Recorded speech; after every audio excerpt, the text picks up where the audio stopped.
Class. Good afternoon, sir. Good Good afternoon afternoon. class. तो sir. Afternoon to all. तो हम लोग आप लोग सेफ है, safe and fine. Yes, sir. Yes, Yes, sir. Yes, sir. ठीक है. बाहर निकलना एकदम नहीं हो रहा. No, sir. No, sir. No, sir. चलो ठीक है, बढ़िया. लास्ट क्लास में कहाँ पे थे हम लोग? सर आज इन्फ्लेशन का रिविजन करना था सर. रिवीजन होना था सर. इन्फ्लेशन का complete रिवीजन हो होना गया. था. ठीक है. तो आप लोग पहले डाउट पूछेंगे. इन्फ्लेशन आप लोग पढ़ के आए हैं? Yes, sir. Yes, Yes, sir. sir. ठीक है, पहले आप लोग डाउट पूछना पसंद करेंगे.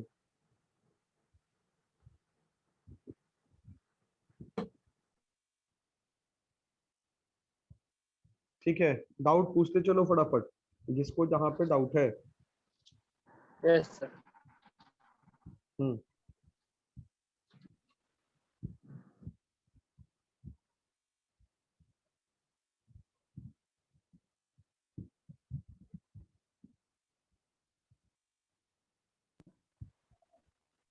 Yes, we can be starting now. Sir, Doubt? public expenditure और inadequate industrial output में बहुत सा प्रॉब्लम है. ठीक है, पहले ये दोनों पॉइंट है किस चीज से related?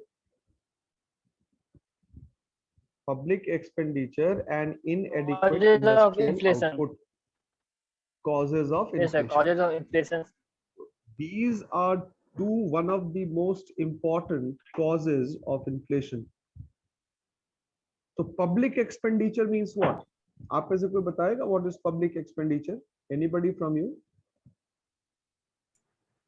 So public What is expenditure is the public spending made by the government on the public side, The spending made by the government on what? on public side. On public नहीं, on public welfare. The expenditure Public made welfare. by the government on public welfare or social welfare is called public expenditure. So can we say that public expenditure is a non-productive expenditure? Yes, sir. Can we say this? Yes, Public sir. expenditure is a non-productive expenditure. Roll number 15. आप सुन रहे हैं? Yes, sir. Public expenditure is a non-productive expenditure. For example, scholarships to students, old age pensions, subsidies provided by the government on essential commodities, right? These are all examples of public expenditure wherein the social welfare is the main motto and government is least bothered about making profits for itself, or government is not focusing upon the productive aspect of the economy.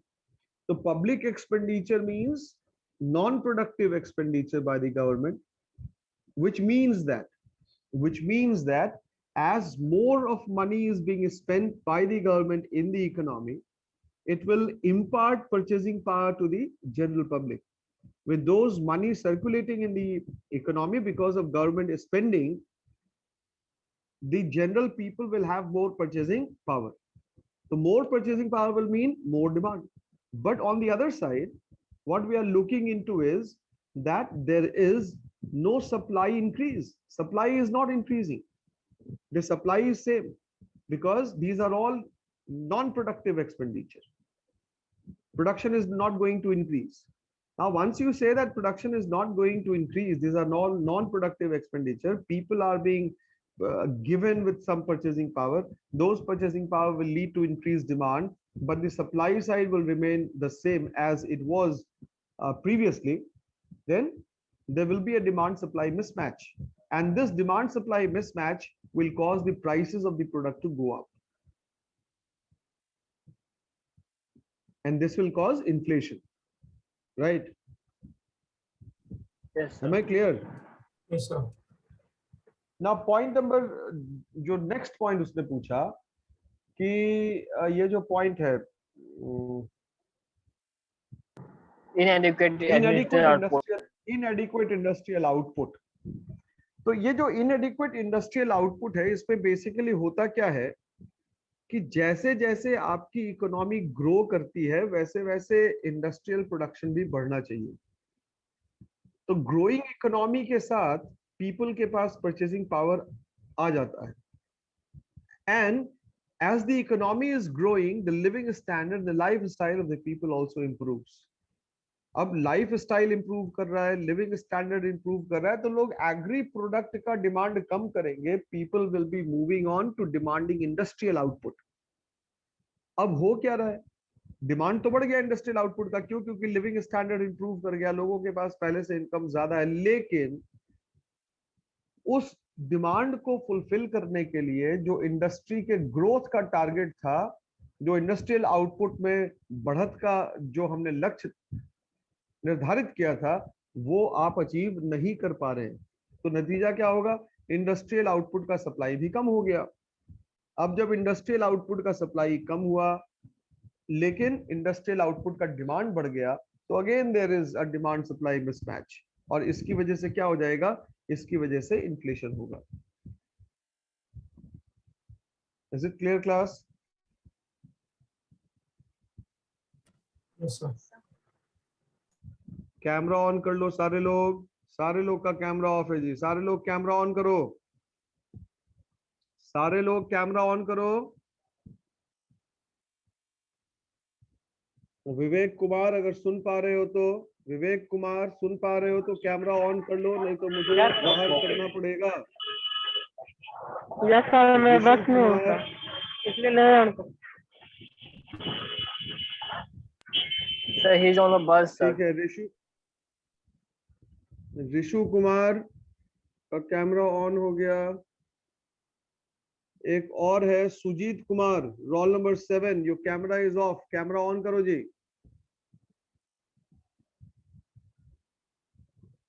फिर से ऋषु कुमार का camera बंद हो गया, ऋषु कुमार का camera फिर से बंद हो गया,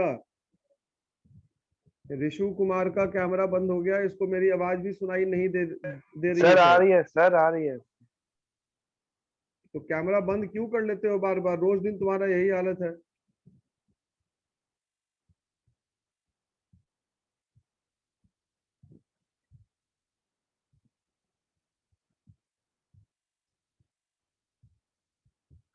एनी मोर डाउट?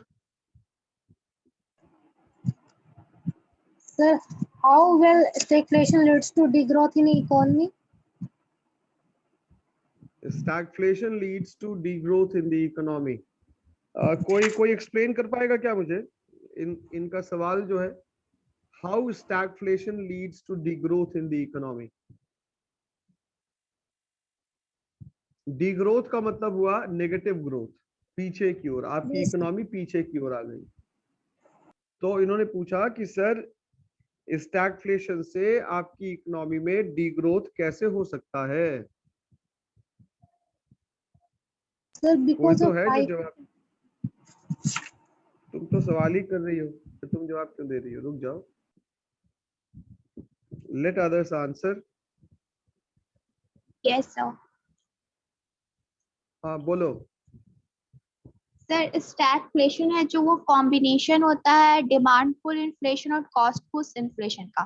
तो सर इस सिचुएशन में हाइपर इन्फ्लेशन होता है जिसकी वजह से इकोनॉमिक जो है वो डीग्रोथ करता है। ये ज्यादातर सर अंडर डेवलप कंट्री में होता है स्टैगफ्लेशन,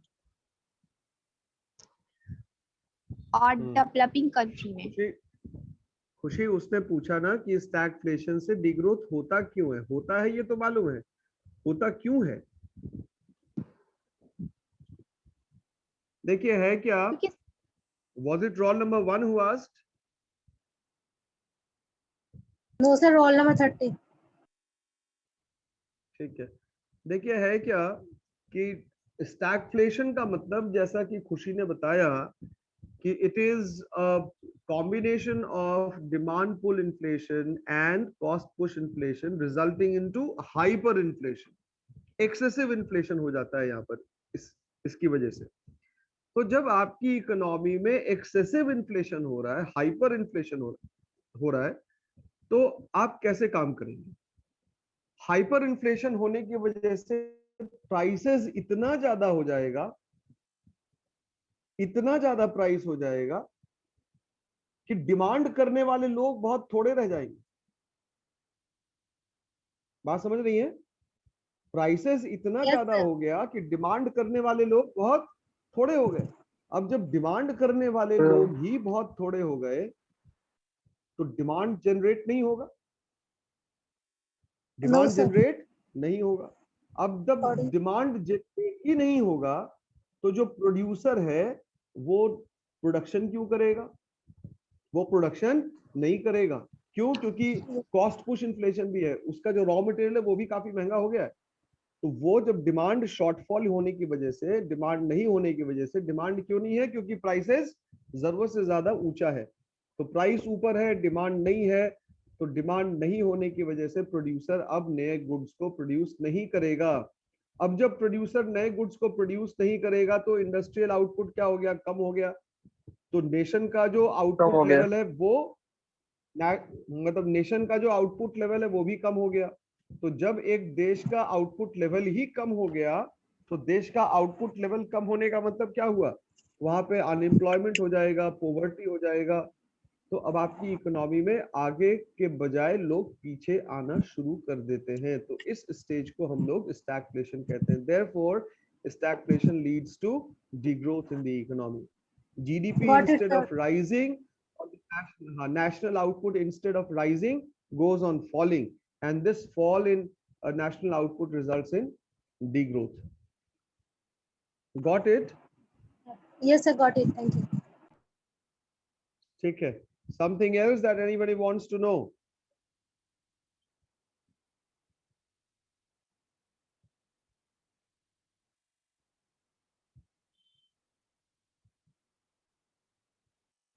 तुम लोग पूछो और नहीं तो फिर हम पूछेंगे।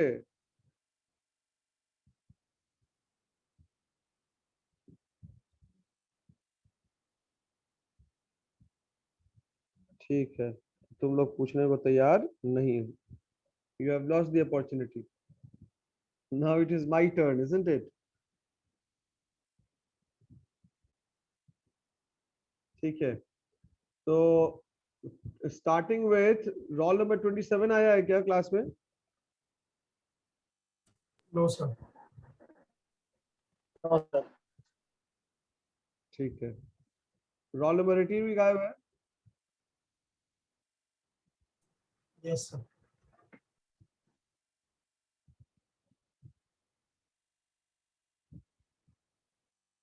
रोल नंबर 1 है क्लास में? Yes, sir. रोल नंबर 1 थोड़ा आंसर करो कि रेपो रेट और रिवर्स रेपो रेट में क्या डिफरेंस है?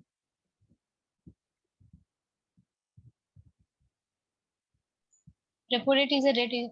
Repo rate is a rate at which a commercial bank borrow from the RBI during the inflation. RBI increases the repo rate. अच्छा, नीचे देखिए क्यों बोल रही हो? नीचे कॉपी खुली हुई है। No sir, हमको याद नहीं आ रहा है एक्चुअली रिवर्स रेपो रेट, इस वजह से हम डर गए थे। अच्छा, और रिवर्स रेपो रेट क्या है? सर रिवर्स रेपो रेट याद नहीं है। शायद सर इसका अपोजिट हो जाता है जब आरबीआई कमर्शियल बैंक से जब लोन लेता है जिस रेट पे। अच्छा, ठीक है। खुशी,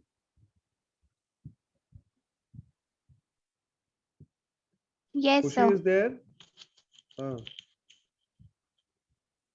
Yes, sir. हमको लग रहा है somebody has left क्योंकि छोड़ने का वो आया हमको। ठीक है, खुशी ये बताओ what is bank rate?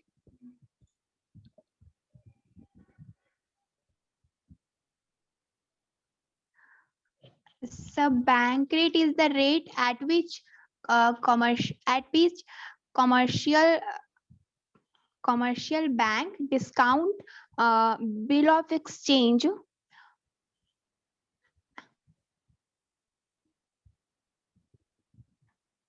Hmm,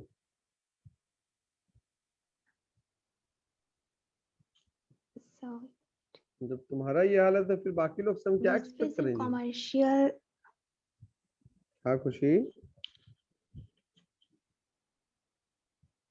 yes sir. Roll number 15। Yes, sir. Fiscal policy और मॉनेटरी पॉलिसी में क्या डिफरेंस है? Fiscal policy. कैमरा ऑन करो पहले। On है सर। हाँ ठीक है, तो अब ये ऐसे ऐसे क्या रख लो, ऐसे रख लो।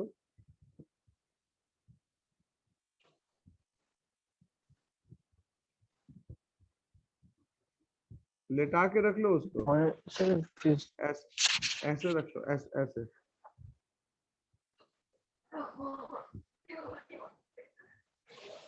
ठीक है सर। चलो ठीक है, बोलो। Fiscal sir, fiscal policy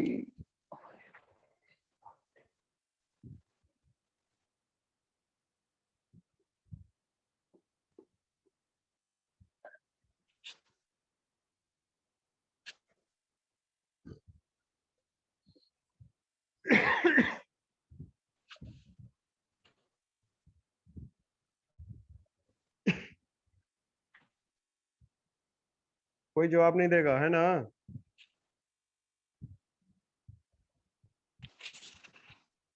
sir, fiscal policy से मतलब जो फॉर्मुलेट था आरबीआई के थ्रू, और तो याद नहीं आ रहा। रोल नंबर 19, सीआरआर और एसएलआर में क्या डिफरेंस है?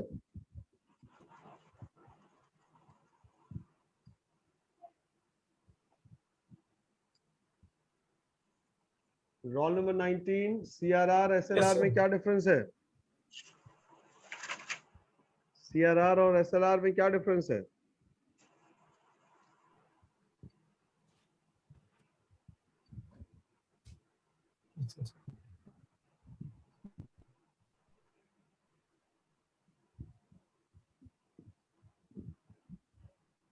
So total deposit जो Exam कमर्शियल देना है बैंक next semester सबमिट में? करवा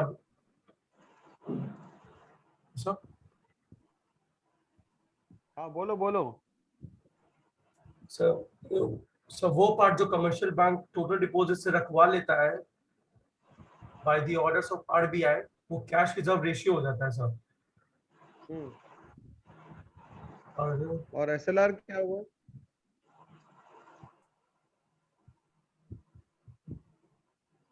और सर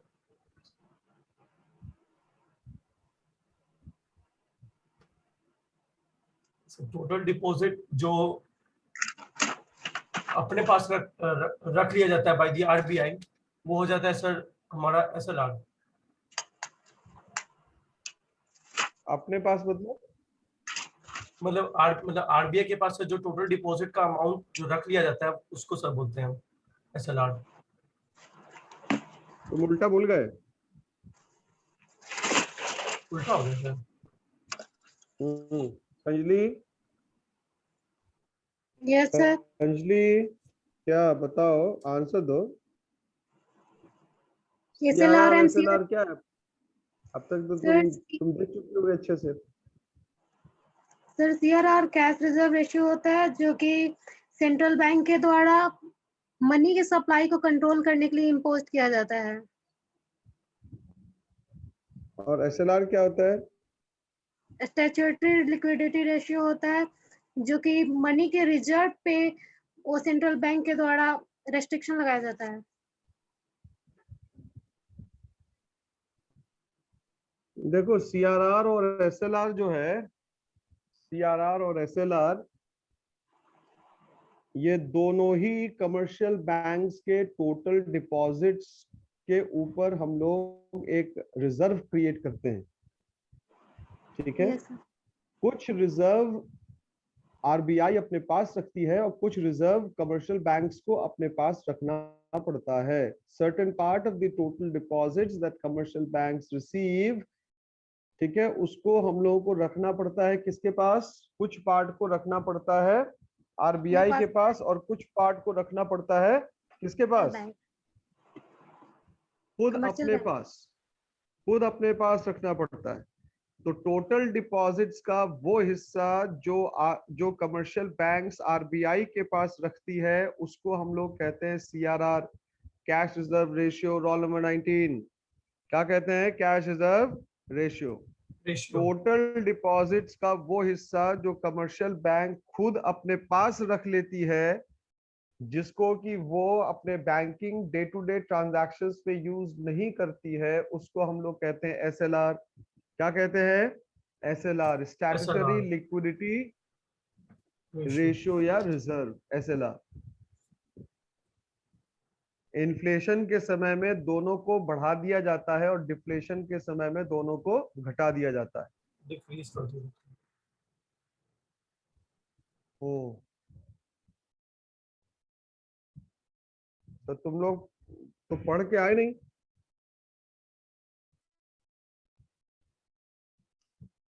रिवीजन तुम लोग किस तरीके से चाह रहे हो? Do you need me to explain the entire things again, या तुम लोग पढ़ के आओगे और फिर डाउट पूछोगे?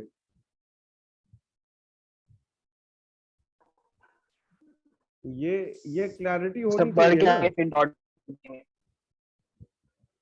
क्योंकि मेरे ख्याल से मैंने सब कुछ लिखवा दिया है। Every note is clear, every points are clear. तो मेरे ख्याल से रिवीजन का मतलब ये नहीं होना चाहिए कि मैं दोबारा से सब चीज को एक्सप्लेन करूं, नहीं तो फिर तो वो क्लास मोनोटोनस होगा। मेरे ख्याल से रिवीजन का मतलब होता है कि आप लोग पढ़ के आए, आप डाउट पूछें और फिर मैं उस डाउट को क्लियर करूं और मुझे जो इम्पोर्टेंट एस्पेक्ट्स लगेगा मैं आप लोगों से डिस्कस कर लूंगा उस चैप्टर के बारे में। 2 क्लास में एक चैप्टर कंप्लीट हो जाना चाहिए। Yes sir. या मैं दोबारा से सारी चीजों को एक्सप्लेन करूं? जो जो आप मतलब जो आप बोलेंगे वही होगा। क्या चाहिए बताइए? Do you want me to explain the entire chapter again? No sir. No no sir. Sir. तब तो खुद से पढ़ के आना पड़ेगा ना। Yes sir. अब जैसे डिफ्लेशन क्या हुआ, स्टैगफ्लेशन क्या हुआ, कॉस्ट पुश इन्फ्लेशन को क्या हम लोग मॉनेटरी पॉलिसी से कंट्रोल कर सकते हैं, नहीं कर सकते हैं, सब कुछ है, सब कुछ मैंने लिखवाया हुआ है, सब कुछ मैंने बता दिया है।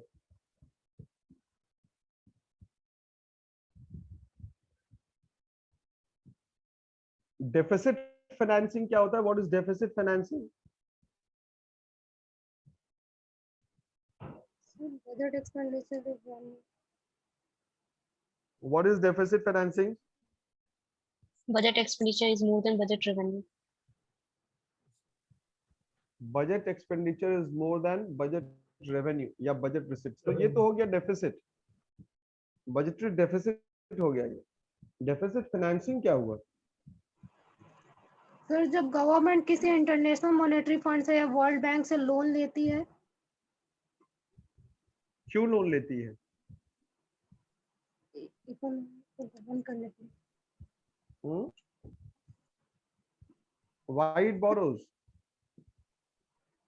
सर परचेजिंग पावर को इंक्रीज करने के लिए एंड सोशल वेलफेयर के लिए या फिर प्रोडक्शन को भी इंक्रीज करने के लिए। देखिए, जैसा मुझे एक जवाब मिला कि सर डेफिसिट का मतलब हुआ कि डेफिसिट फाइनेंसिंग का मतलब हुआ कि जब गवर्नमेंट का जो एक्सपेंडिचर है वो बजटरी एक्सपेंडिचर, वो बजटरी रिसिट से बड़ा हो जाए, तो इसको हम लोग कहते हैं क्या? Deficit, budgetary deficit. अब आप सोचिए कि सरकार ने एक बजट बनाया और उस बजट में सरकार ने कुछ प्रोजेक्शंस किया एक्सपेंडिचर के ऊपर, और उसने उस एक्सपेंडिचर के प्रोजेक्शंस के आधार पर रेवेन्यू जनरेट करने के सोर्सेस को आइडेंटिफाई किया, लेकिन at the end of the day government का जो रिसिट्स है, गवर्नमेंट का जो रेवेन्यू है, वो उसके एक्सपेंडिचर से कम हो रहा है। तो expenditure is exceeding the receipts और द रेवेन्यू। तो जितने से एक्सपेंडिचर एक्सीड कर रहा है उसके रेवेन्यू को, तो जो डिफरेंस अमाउंट होगा वो सरकार कहां से लेके आएगी? क्योंकि सरकार के पास अगर पैसा नहीं होगा तो सरकार हमारे ऊपर, जो सरकार ने प्रपोजल्स दिया था जिन जिन जहां जहां पर उसको खर्च करने हैं, वहां पे शायद वो खर्च नहीं कर पाए, तो फिर किस तरीके से काम होगा? तो सरकार कहती है भाई उस डेफिसिट को पूरा करने के लिए अलग अलग जगहों से सरकार बोरोइंग्स करेगी, चाहे वो इंडियन फाइनेंशियल इंस्टीट्यूशन से हो, या फिर इंडियन बैंक से हो, या आईएमएफ से हो, या वर्ल्ड बैंक, कहीं से भी हो, या दूसरी कंट्री से हो। तो मतलब ये हुआ कि the government in order to meet its deficit of the budget या deficit in the budget borrows, ठीक है, borrows, and that borrowings made by the government to meet its budget deficit is called deficit financing। अब क्या हुआ, सरकार ने deficit financing तो कर लिया, सरकार के पास पैसा आ गया, अब सरकार फिर से उस पैसे को मार्केट में, इकोनॉमी में जाती है और इकोनॉमी में खर्च करती है। अब जब उस पैसे को इकोनॉमी में खर्च किया गया तो इसका नतीजा क्या निकलेगा? ये अभी क्यों आ रही है मनीषा कुमारी? ये थी क्या पहले मनीषा कुमारी क्लास में? Yes sir. तो अब क्या हुआ कि सरकार का जब पैसा आ गया उसके पास, तो अब आप देखिए सरकार फिर उस पैसे को क्या करेगी? सरकार उस पैसे को इकोनॉमी में, पब्लिक एक्सपेंडिचर में, सोशल वेलफेयर में खर्च करेगी। इकोनॉमी में परचेजिंग पावर जाएगा, लोग डिमांड करेंगे, डिमांड सप्लाई में मैच होगा, प्राइसेस बढ़ जाएगा, इन्फ्लेशन हो जाएगा।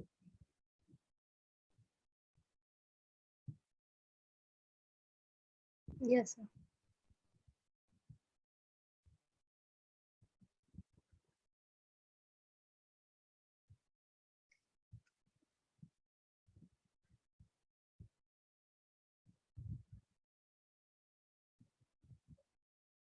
Something more that you want to ask?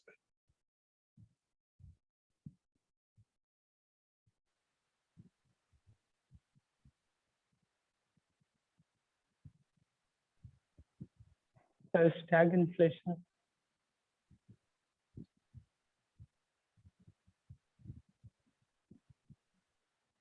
कौन सा इन्फ्लेशन? स्टैगफ्लेशन। स्टैग इन्फ्लेशन नहीं होता, स्टैगफ्लेशन होता। ये तो बताया मैंने। स्टैगफ्लेशन का मतलब हुआ कि it's a combination of demand pull and cost push inflation. Hyper inflation का केस है, यहाँ पर एक्सेसिव इन्फ्लेशन है। प्राइसेस जो है वो 2 गुना, 3 गुना, 4 गुना, कुछ लोग तो कहते हैं 1000 टाइम्स या 1000% से प्राइसेस बढ़ जाता है। मैसिव लेवल पे अनएम्प्लॉयमेंट हो जाता है। क्यों? क्योंकि प्रोडक्शन घट जाता है प्राइसेस बढ़ जाने की वजह से, क्योंकि डिमांड नहीं है। तो स्टैगफ्लेशन में डिमांड पुल और कॉस्ट पुश इन्फ्लेशन ये दोनों ही होते हैं। और इम्पॉर्टेंट चीज ये कि जब ये दोनों आउट ऑफ कंट्रोल हो जाते हैं तो जाके स्टैगफ्लेशन आता है। स्टैगफ्लेशन से इकोनॉमी आपकी एक जगह ठहर जाती है, और इतना ही नहीं, इकोनॉमी आपकी पीछे भी चली जाती है। ग्रोथ की तो बात छोड़ दीजिए, इकोनॉमी में डेवलपमेंट तो आप छोड़ दीजिए, आगे बढ़ने की बात मत कीजिए, डीग्रोथ होने लगता है। National output sometimes even reduces।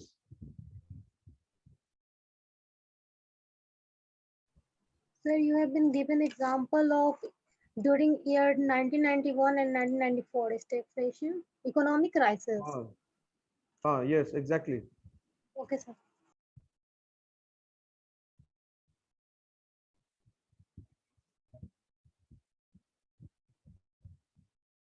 Class, something else that you want to ask? So public debt policy, sir.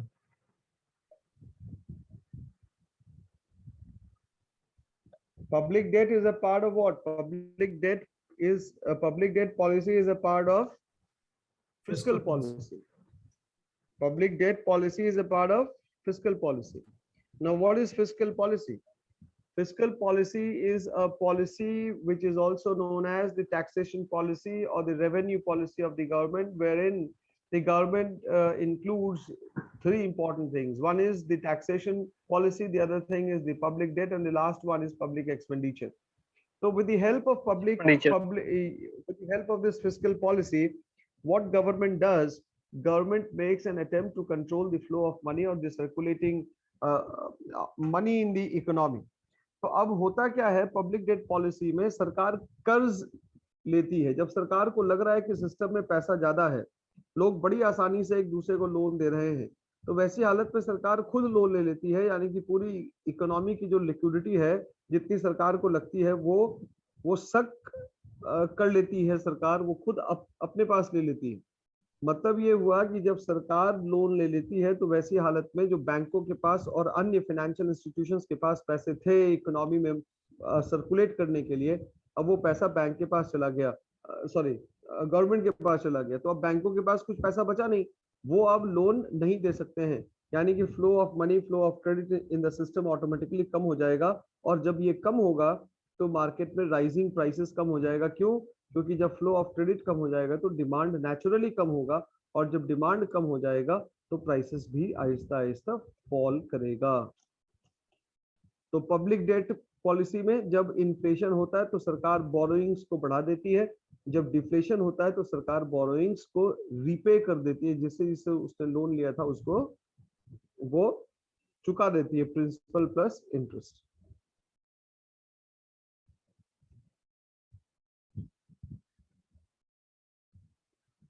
और बताएं।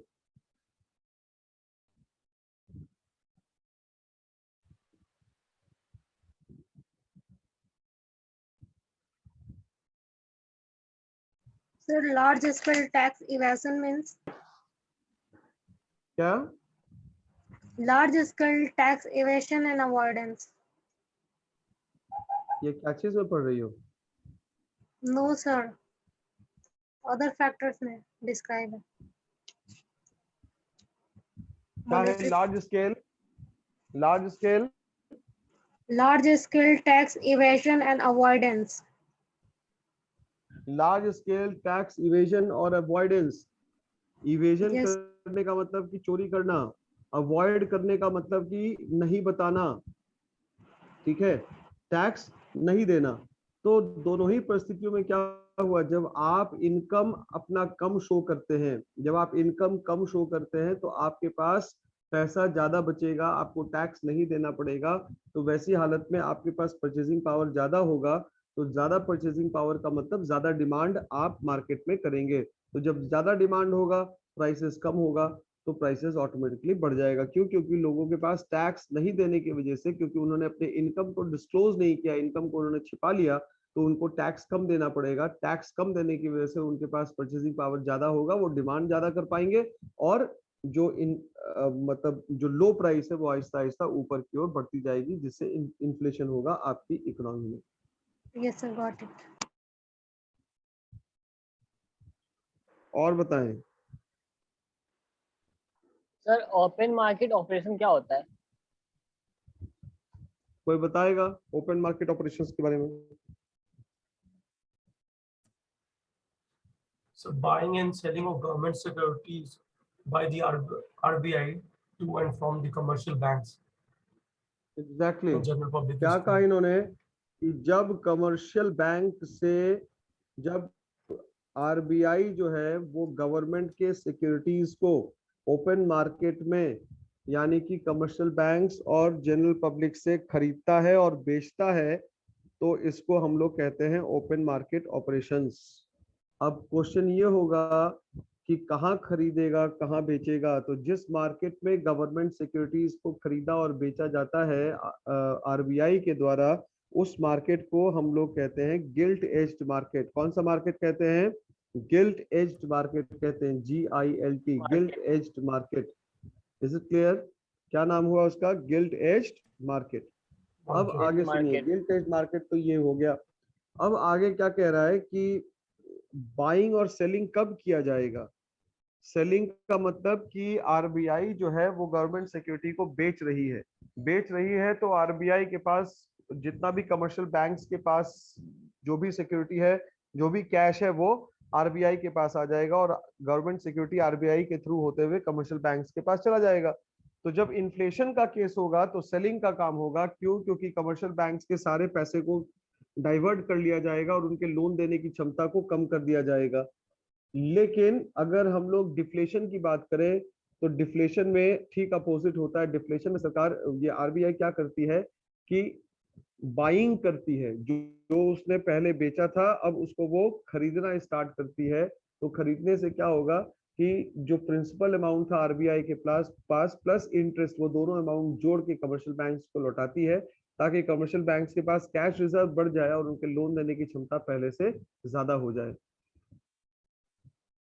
Is it clear class? Yes, sir. Yes, sir.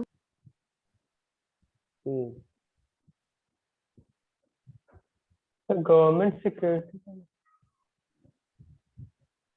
क्या गवर्नमेंट सिक्योरिटी? का मतलब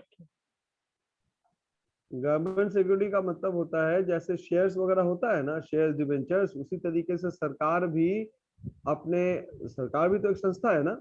सरकार को पैसा चाहिए होगा या उसको पैसा लौटाना है तो सरकार भी कुछ फाइनेंशियल इंस्ट्रूमेंट्स को इशू करती है। तो वो जो फाइनेंशियल इंस्ट्रूमेंट जो सरकार इशू करती है for the purpose of taking loan और बोरोइंग्स फ्रॉम द मार्केट, उसको हम लोग कहते हैं government bonds.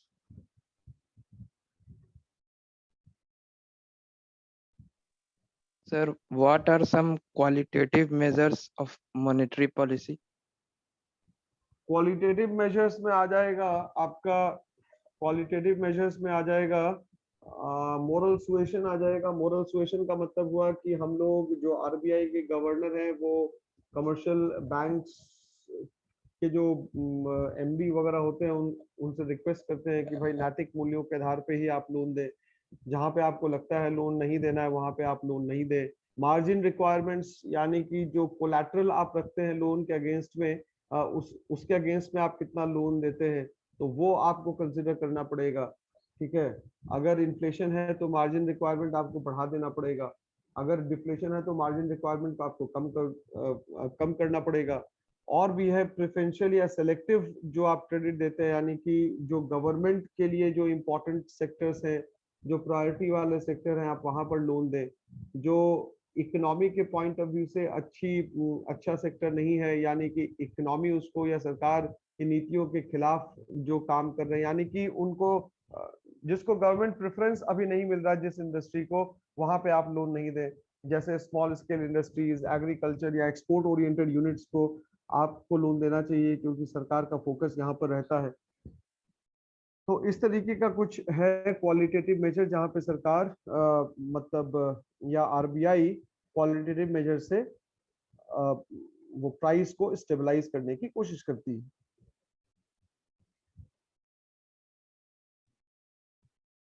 Something else that you need to ask class?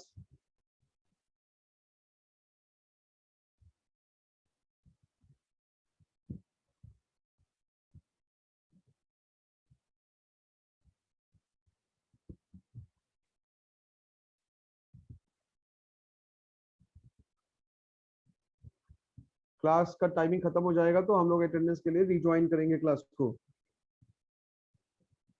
Right? Okay, sir. Now nobody is willing to ask. Yes, sir.